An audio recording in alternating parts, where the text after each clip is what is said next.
com a ajuda de Deus e a guia do Espírito Santo, vamos ler, irmãos, a palavra escrita no capítulo 5 do livro do profeta Isaías.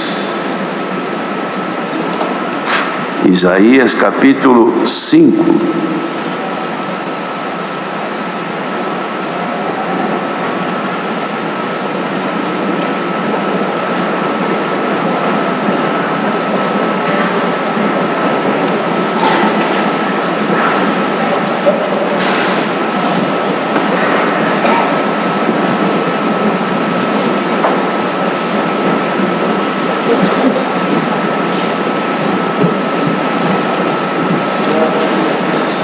Se todos encontraram, lemos então com a ajuda de Deus. Agora cantarei a meu amado o cântico do meu querido a respeito da sua vinha. O meu amado tem uma vinha num outeiro fértil, e a cercou e a limpou das pedras, e a plantou de excelentes vides. E edificou no meio dela uma torre, e também construiu nela um lagar. E esperava que desse uvas, mas deu uvas bravas. Agora, pois, ó moradores de Jerusalém e homens de Judá, julgai, vos peço, entre mim e a minha vinha. Que mais se podia fazer a minha vinha, que eu lhe não tenha feito?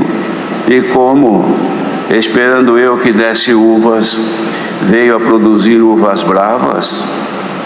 Agora, pois, vos farei saber o que eu hei de fazer à minha vinha. Tirarei a sua sebe para que sirva de pasto, derrubarei a sua parede para que seja pisada, e a tornarei em deserto, não será podada nem cavada, mas crescerão nela sarças e espinheiros, e às nuvens darei ordem que não derramem chuva sobre ela. Porque a vinha do Senhor dos Exércitos é a casa de Israel, e os homens de Judá são a planta das suas delícias. E esperou que exercesse juízo, e eis aqui opressão, justiça, e eis aqui clamor.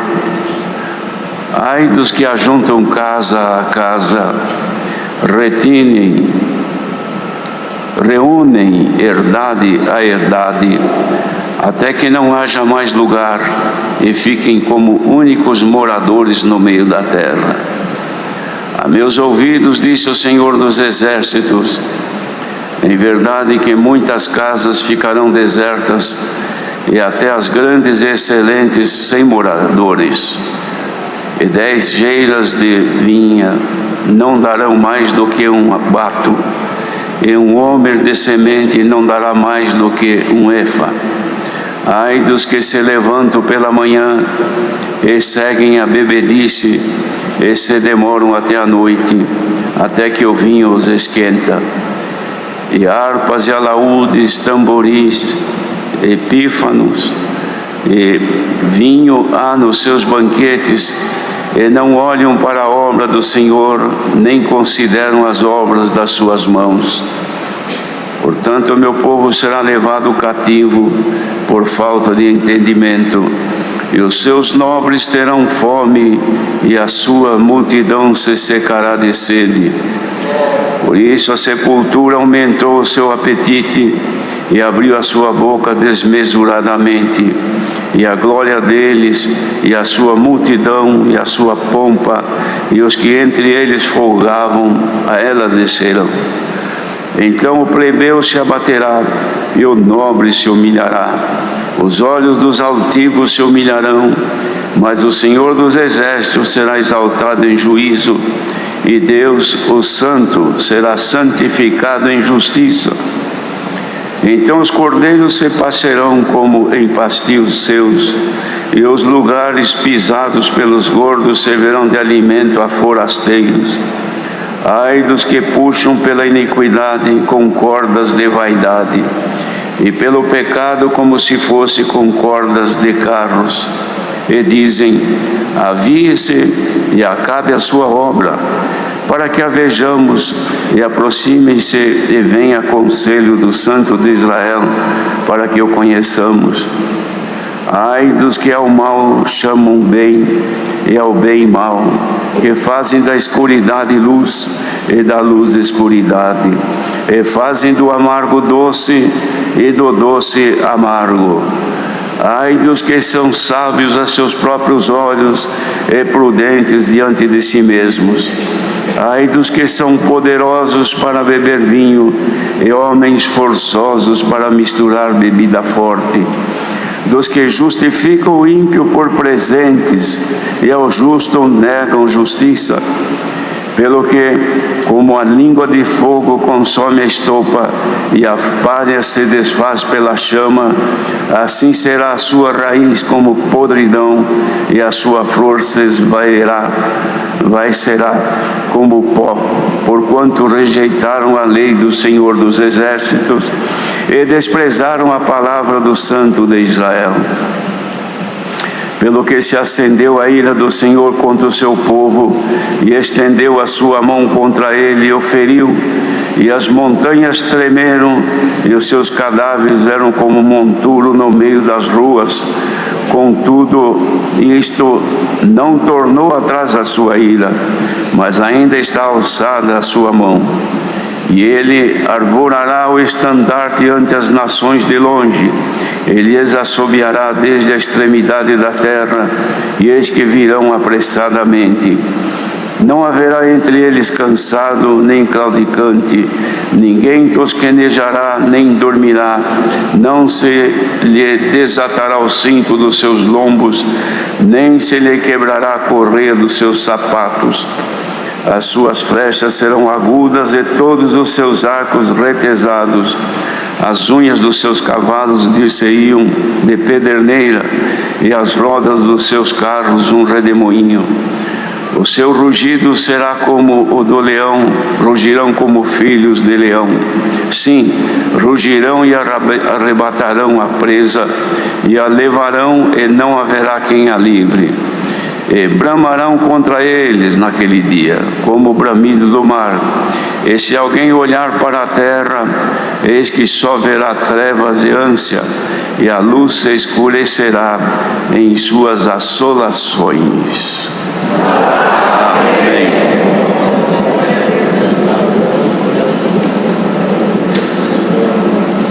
Palavra de Deus revelada e manifesta pelo profeta Isaías, a quem o Senhor chamou e o consagrou para poder, através dele, manifestar o seu propósito, que sempre foi de bem para o seu povo.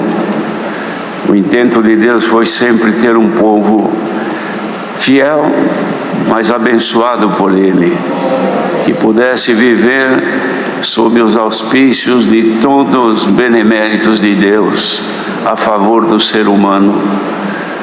Mas o homem, por sua própria natureza pecaminosa, sempre procurou, pensando ser independente de Deus, mantendo seus próprios pensamentos, vivendo segundo os seus próprios intentos. O Senhor fez então, irmãos, com este povo, o povo de Judá, mas na verdade foi também com todo o povo de Israel. Porém, esta palavra, ou esta profecia, ela dizia respeito ao povo de Judá, que o Senhor havia feito um grande benefício com aquele povo, tendo derramado sobre ele as bênçãos. Até dali mesmo surgiu aquele que dos seus lombos seria cumprida a promessa do envio daquele que haveria de resgatar não somente Israel, mas todo o mundo da servidão do pecado. Davi, que era rei, estava ali, irmãos, reinava em Judá. A princípio ele reinava em toda a Israel, a nação inteira.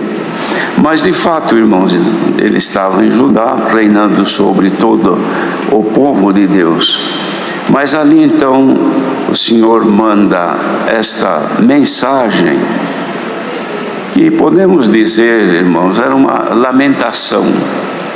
Era como que alguém fazendo um plano para executar um trabalho, uma obra, e depois os contratempos que surgem acabam impedindo. E o Senhor aqui então, através do profeta, nessa inspiração divina, manifesta aqui então um lamento. Primeiro mencionando o que Deus fez em prol daquele povo. Comparou aquele povo, aquela nação, como sendo uma vinha que ele plantou. Ele escolheu um lugar onde haviam outeiros férteis, para ali poder então semear, ou melhor, plantar as vides que ele tinha escolhidas, para que ele pudesse dali colher os frutos dela. Era uma comparação.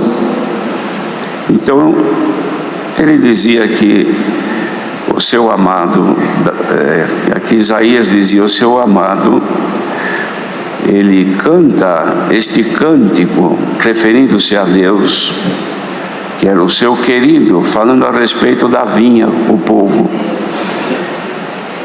que tinha uma vinha num outeiro fértil, um lugar de produção, abençoado pela própria natureza.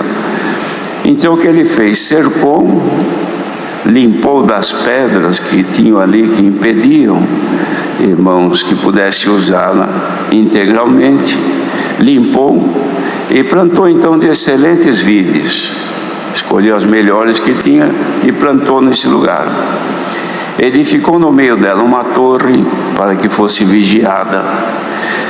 Também construiu nela um lagar, um lugar onde se pudesse, colhendo estas uvas, então espremê-la e fazer dali o vinho, que o lagar tinha esta finalidade.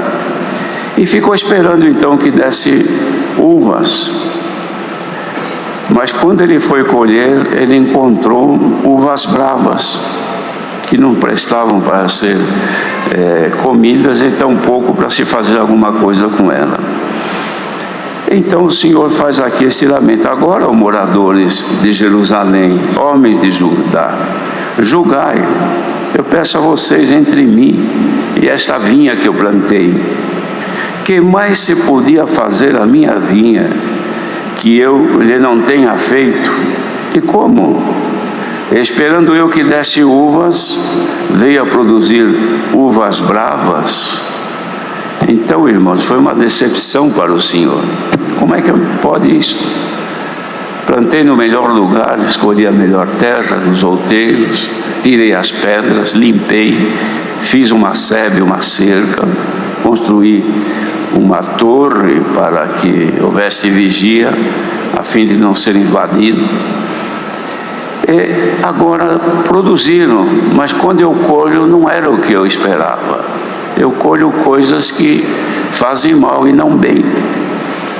Esta é uma comparação que se fazia, irmãos, ou era a comparação que ele fazia pela boca do profeta, se referindo ao povo.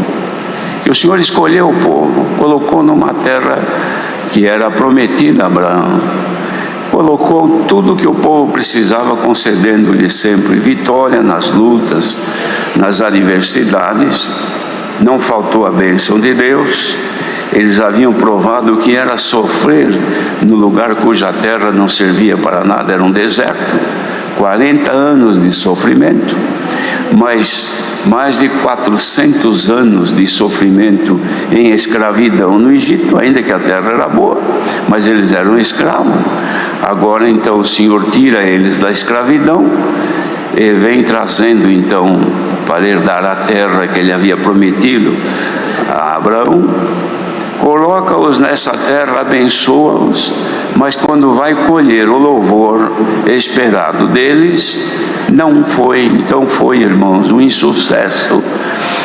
E essa lamentação então aqui, irmãos, traz que Deus pergunta para eles: o que, ó moradores de Jerusalém, homens de Judá, julgai entre nós, entre eu e vós, que faltou para vocês que eu não tenha feito? O que vocês precisaram para que produzissem fruto de louvor e eu não fiz? Julgai. Será que eu fui displicente? Será que eu esqueci? Será que faltou meu amor para com vocês? Será que eu deixei vocês à mercê dos vossos adversários? Será que quando vocês oravam eu não ouvia? Será que quando vocês choravam eu não consolava? Será que quando vocês nas reuniões solenes eu não abençoava?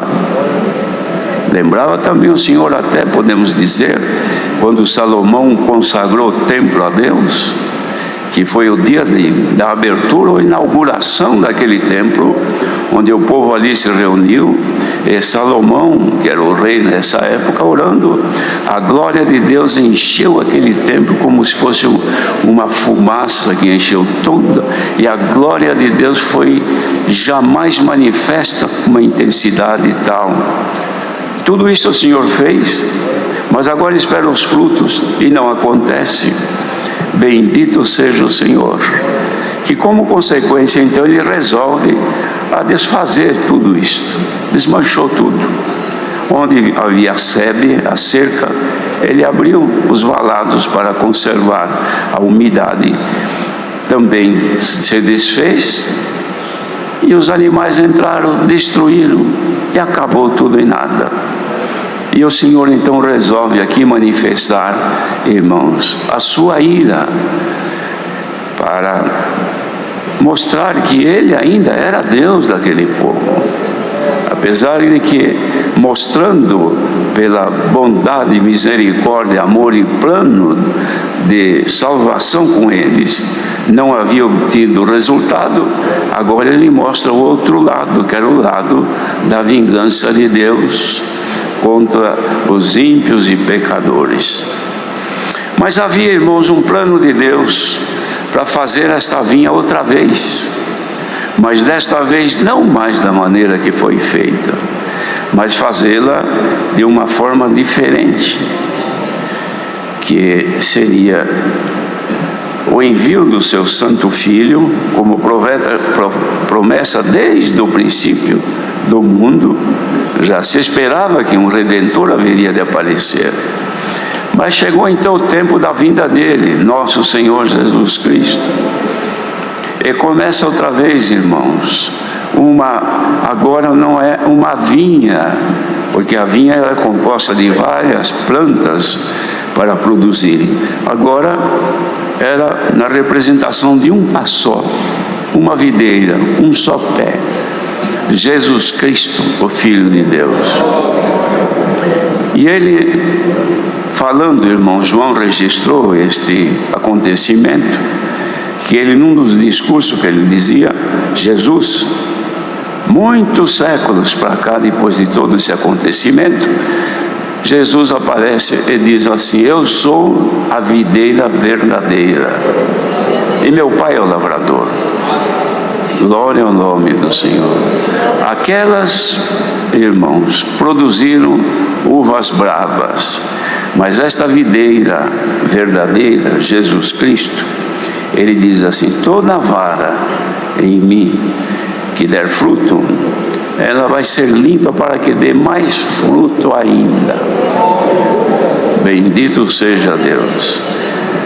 Cumpre-se então, irmãos, esta profecia que agora, esta videira, que é a videira verdadeira, certamente porque haviam outras não verdadeiras, mas a videira chamada Jesus Cristo, essa veio para produzir frutos de honra e de louvor ao nosso grande Deus. E cada um de nós, irmãos, fomos enxertados nesta videira.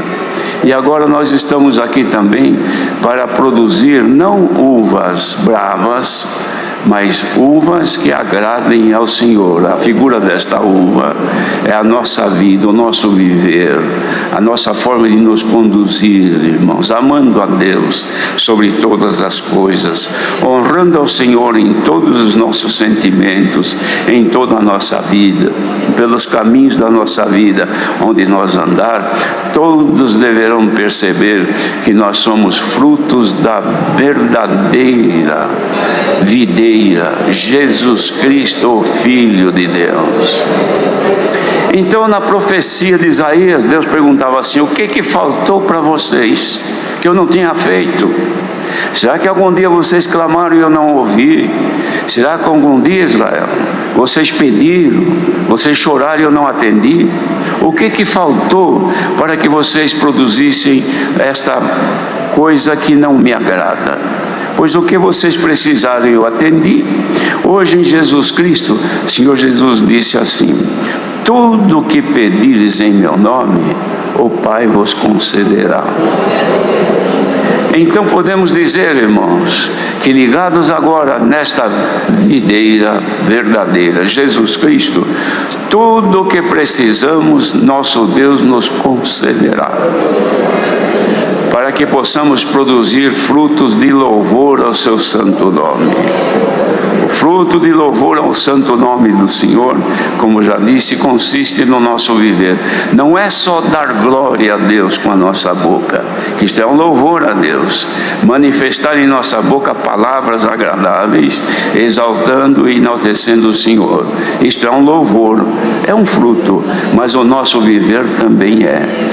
Viver em santidade, viver em amor, viver procurando agradar a Deus em todos os aspectos que nós temos conhecimento que agradam a Deus, rejeitando o pecado, rejeitando a maldade, rejeitando os vícios, os costumes do mundo, rejeitando o que aconteceu naquele tempo, porque naquele tempo, irmãos, já houve uma inversão de valores. O que era bom, eles consideravam mal; o que era mal, eles consideravam bom. Aquilo que não prestava para eles tinha valor, e o que tinha valor eles rejeitavam.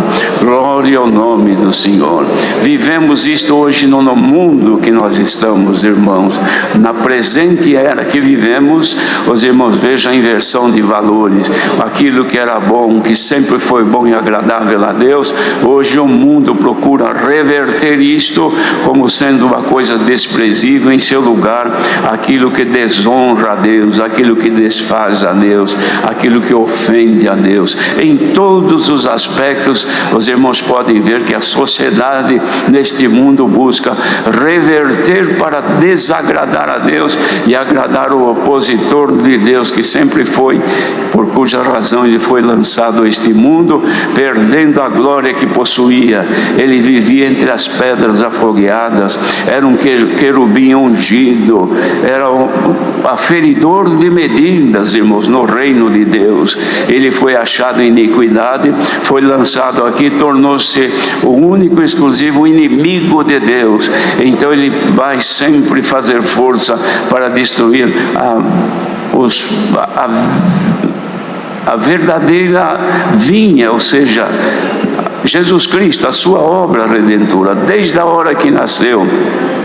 Sabendo que Jesus Cristo era a verdadeira videira, ele tentou matar o Senhor já desde criança, perseguiam, e quando o Senhor então anunciava a graça, o Evangelho, ele era o principal opositor, usando-se dos sábios daquele tempo para desfazer as obras do Senhor Jesus. Viam maravilha, chegaram mesmo a dizer que fazia aquilo pelo príncipe de Beelzebul, ou seja, pelo poder satânico. No entanto, eles mesmos eram servos do maligno para destruir as obras de Cristo. E historicamente vem ao longo dos séculos, irmãos, até hoje, lutando por aqueles que estão ligados a esta verdadeira videira. Tudo que o Senhor ensina, ele mostra o outro lado para inverter, para destruir.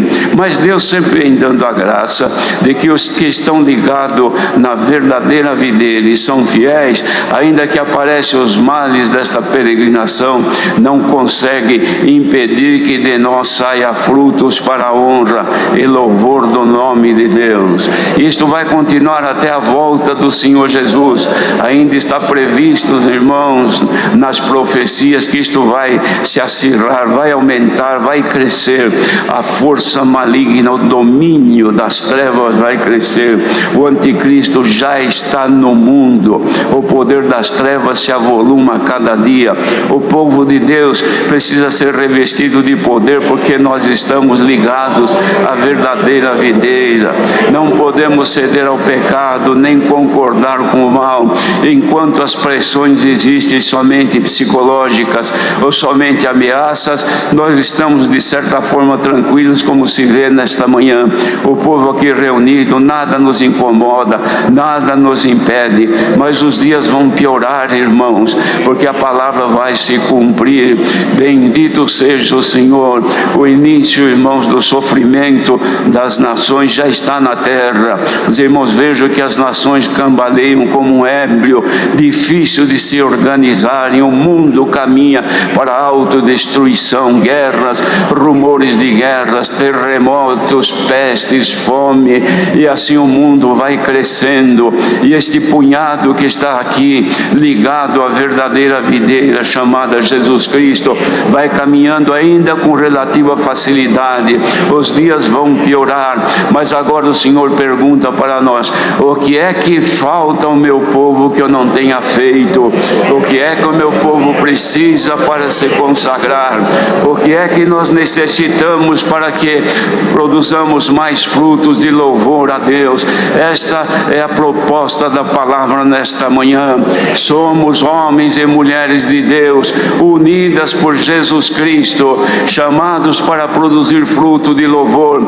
Quando o músico toca o seu instrumento com comunhão e com desejo de agradar a Deus, o louvor do teu instrumento sobe e é recebido por Deus nos céus. Quando a irmã canta com um coração sincero, louvando a Deus, o teu louvor, não importa se é afinado ou não, ele sobe e Deus aceita, igualmente os homens. Glória ao nome do Senhor. Quando andamos por este mundo e somos tentados por tantas circunstâncias que aparecem, mas nós resistimos, e há momento que a pressão é grande, então nós chamamos pelo sangue do Senhor Jesus, estamos produzindo frutos de louvor a Deus. E a pergunta desta manhã: o que é que está faltando a esta multidão reunida aqui e os demais por este mundo afora onde estiver ouvindo, para que possamos agradar melhor? Confessa ao teu Deus se te falta paciência, se te falta humildade, se te falta condição de servir ao melhor. Neste momento é o momento de dispensação de Deus, irmãos. Glória ao nome do Senhor. A vossa comunhão moverá o céu. A vossa comunhão, o vosso pensamento voltado a Deus, fará com que nesta hora a glória de Deus se manifeste aqui e preencha o vazio de algum coração, onde o adversário vem tentando roubar de ti as coisas. O Senhor hoje põe uma cerca ao teu redor, para que o inimigo não roube a tua coroa. Glória ao nome do Senhor. Nunca o povo na terra teve uma oportunidade tão grande quanto se tem agora, de estarmos ouvindo da boca de Deus esta proposta: o que te falta para me servir melhor? O que te falta para me agradar mais? Expulsar de volta de ti alguma tentação, limpar a tua casa de alguma coisa que te atormenta, pois o Senhor promete pela palavra: farei de tudo para o povo produzir fruto de louvor. Santo é o Senhor. Lendo aqui esse capítulo 5, qual era o objetivo de Deus da produção que ele esperava de Israel? Frutos dos melhores ele construía um lagar. O lagar não é para guardar uva, para depois vir ali comer. Não era para isso. O lagar era para colocar ali as uvas, a produção, e depois espremer, pisar, amassar, moer, para depois sair dali o vinho, para que o Senhor Jesus cumprisse a obra que ele tinha que cumprir. O que aconteceu? Foi moído, foi pisado, foi maltratado até a morte. Qual foi o resultado desse sofrimento? A glória de Deus. Ele alcançou o objetivo, que era voltar para reinar, e reina eternamente. Cada um que está aqui, quanto mais tu produzires fruto de louvor a Deus, esse é o objetivo de Deus. Você vai sofrer, vai passar por apertos, por aflições, como se estivesse dentro de um lagar e alguém pisando em cima de ti, te maltratando, te humilhando. Não tem um fiel a Deus, irmãos. Não existe um fiel a Deus, chamado para gozar, viver, cantar, louvar a Deus, só alegria. Não existe isto. Vós na verdade chorareis, o mundo se alegrará, e vós estareis tristes. Por que buscamos a Deus? Porque a coisa aperta, a situação nos esmaga, as angústias do tempo presente nos aperta. E Paulo disse, não são para comparar com a glória que nós há de ser revelada. Olha, irmãos, finalidade desta palavra é cumprir o que Deus prometeu, dar para nós tudo o que precisamos para extrair de nós o melhor. Como se extrair o vinho da melhor uva. Os irmãos vejam hoje, os vinhos mais caros que existem são produzidos pelo cultivo das uvas melhores que existem no mundo. O melhor louvor a Deus se tira do sofrimento do crente, e quanto mais crente, mais sofre. Só que Deus melhor te recebe, porque o crente fiel a Deus, quanto mais sofre e mais serve a Deus, mais o Senhor está perto dele. O crente que está longe de Deus não sente a presença de Deus, não canta com alegria, ora não sente nada, toca não sente nada, prega e não sente nada. Glória ao nome do Senhor. Mas aquele que está sendo apertado, esmagado, então de vez em quando sai uma gota de louvor puro e sincero. Olha a irmandade que sofre, irmandade que geme, irmandade que treme diante das aflições e apertos deste mundo. Dá para sair de ti agora uma gota de louvor sincero e puro ao teu Deus? Louvemos a Deus, pois a glória dele vai se manifestar. O que é que nos falta, irmãos? Quanta gente que pela sua consagração e santificação conversa com Deus de dia e de noite. Os irmãos creem nisto? Que há homens de Deus, mulheres de Deus, que se consagram ao Senhor e estão sempre em contato com o Senhor. Ele é o nosso amigo, Ele está dentro de nós. E quantos que têm o Senhor dentro de si, mas não sente, não se alegra com Ele, não sente prazer de cantar, de louvar a Deus, de sentir a presença de Deus. Irmãos, um crente que não sente a presença de Deus ainda não é bem crente. Crente bom é aquele que fica quietinho, a glória de Deus esquenta o coração, a boca se abre e ele canta e glorifica a Deus. Não é possível, irmãos, que numa quantidade imensa que está aqui, outros ouvindo por este mundo, que não haja alguém que agora diga: o Senhor está comigo. Dá para arrancar do coração agora um louvor à majestade de Deus e dizer: Senhor, eu te amo, eu te adoro, Senhor. Bendito seja Deus. É a palavra desta manhã. Que é que te falta, igreja reunida nesta manhã, que o Senhor não possa fazer? Tem alguma deficiência? Tem alguma tentação que te faz sofrer de dia e de noite e você não tem força para vencer? O poder que Deus envia nesta manhã te faz valente, poderoso na terra para servir ao Senhor e agradá-lo em todo o teu viver. Conseguiríamos, irmãos? Será que é possível que nós agora, diante desta proposta de Deus, é verdade crer que isso aqui é proposta de Deus? Ou é invenção? Foi revelado aqui, irmãos. Não veio de alguma outra maneira. Aqui em cima, de tanto pedir, o Senhor mandou ler isso aqui. É porque Ele quer realmente dizer que o que faltar, tudo que nos falta, Cristo suprirá. Deus seja louvado.